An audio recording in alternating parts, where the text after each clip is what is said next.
કાંકરેજ તાલુકાના કુંવરવા ગામે બીએસએફની તાલીમ પૂર્ણ કરી વતન વધારેલ દીકરીનું સન્માન કરવામાં આવ્યું, જેમાં કાંકરેજ તાલુકાના કુંવરવા ગામના વતની ભીલ અમુભાઈ વીરભણભાઈની દીકરી કમળાબેન ભીલ બીએસએફમાં સિલેક્ટ થતા જલપાઈગીરી જિલ્લો સાલુગીરા તાલુકો બૈકુંઠપુર ઉત્તર બંગાળમાં 6 મહિનાની તાલીમ પૂર્ણ કરી માદરે વતન પરત ફરતા ગામ લોકો દ્વારા કાંકરેજ તાલુકાના કુંવરવાથી ભવ્ય વરઘોડો કાઢી અને સામૈયું કરીમાં ખોડિયારને મસ્તક નમાવી દર્શન કર્યા હતા.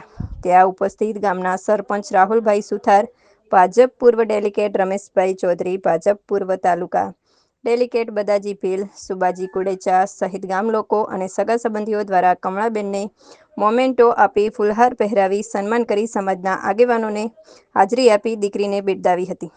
ત્યારબાદ કમળાબેનના પરિવાર દ્વારા ભોજનની સગવડ કરવામાં આવી હતી. ભોજન પ્રસાદ લઈ સૌ છૂટા પડ્યા હતા. અહેવાલ પૂનાભાઈ પ્રજાપતિ.